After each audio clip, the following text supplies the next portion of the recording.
Good afternoon, students. Today we will continue with the chapter number 3, Tarot's Reward. We have completed 6 stanzas of this chapter. Now today we will begin with 7th stanza. Tarot quickly filled the pitcher he had with him and hurried home. Here, pitcher means a pot which is usually made of mud. He quickly filled the pitcher he had with him and hurried home. The old man was delighted with the sake. Now, the old man was delighted means very happy with the sake. So, the old man was very happy with the sake. The old man, as soon as he drank that sake, drank that drink, he was full of happiness. After only one swallow of the liquid, he stopped shivering and did a little dance in the middle of the floor. After only one swallow means after getting only one sip of that liquid, after getting only one sip of that sake, he stopped shivering. Shivering means trembling. As he was trembling because of cold earlier, he stopped shivering, he stopped trembling and did a little dance in the middle of the floor. He was very happy that he started dancing in the middle of the floor or in the middle of this hut. Means here he expressed happiness after drinking sake by dancing. That afternoon, a neighbor stopped by for a visit. Tarot's father politely offered her a cup of the sake. The lady drank it greedily and thanked the old man. Then Tarot told her the story of the magic waterfall. Now, the lady who was visit at Tarot's home, Tarot's father offered her a cup of sake or a cup of magic waterfall. There she drank it and she thanked the old man. Then, after Tarot told her the story of the magic waterfall, from where he got that sake, he got that drink. Thanking them for the delicious drink, she left in a hurry. By nightfall, she had spread the story throughout the whole village. Now, the story of the sake which was being got by Tarot from that magic waterfall, the story was being told by women to everyone in the village.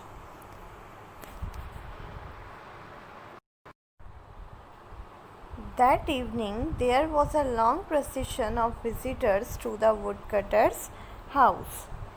Each man heard the story of the waterfall and took a sip of the sake. In less than an hour, the pitcher was empty. Now, procession means a large number of people who come one after another. There were many visitors to the woodcutter's house.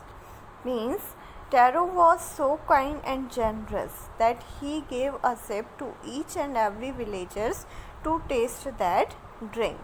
In less than an hour, the pitcher was empty because the drink was being tasted by most of the villagers who visited woodcutter's home. Next morning, Tarot started for work even earlier than the morning before. He carried with him the largest pitcher he owned, for he intended first of all to go to the waterfall. Means the next morning he wake up earlier than usual that he used to wake up.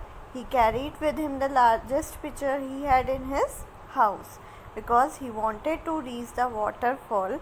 He wanted to be the very first person to reach the waterfall to get sake for his father. When he reached it, he found to his great surprise all his neighbors there. They were carrying pitchers, jars, buckets, anything they could find to hold the magic sake. Means when he reached near the stream, he was surprised because everyone wanted to get that magic water into their utensils, into their buckets, jars, whichever they had their homes. Then one villager knelt and held his mouth under the waterfall to drink. He drank again and then shouted angrily, "Water? Nothing but water." Others also tried, but there was no sake, only cold water. Means before the villagers filled their jars, pitcher, or the utensils they had with them, one of the villagers tried to taste that liquid. He found no sake, he found that water.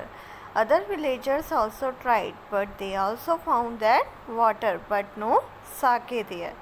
They shouted angrily because they were full of anger. They shouted angrily that there was no water, there was just sake. "We have been tricked," shouted the villagers. Now here tricked means deceived. So who shouted? Shouted the villagers. Villagers shouted with anger that they had been tricked, they had been cheated, or they had been deceived by Taro. "Where is Taro? Let us drown him in this waterfall." Means they wanted to drown Taro in the waterfall which was there behind the rock. But Taro had been wise enough to slip behind a rock. When he saw how things were going, he was nowhere to be found. Everyone was looking Taro, but nobody could find him as he hid himself behind the rock. But Taro was speaking the truth that there was sake, right? Nobody else could find sake there. Everyone tasted that there was just water for them, and for Taro it was sake. Muttering their anger and disappointment, the villagers left the place one by one. Muttering means they were speaking unclearly in anger, and they were speaking for Taro. And disappointment, and they were disappointed with Taro. The villagers left the place one by one because they could not find sake. Taro came out from his hiding place, means from behind the rock. Was it true? He wondered, means to his surprise, it was just sake for him. It was just sake. It was sake, and for others it was water. How could it be possible that the liquid which was giving sake to Taro and water to other villagers, was the sake a dream? This was being thought by Taro. Taro was thinking, sake which he got the previous day, was it a dream for him?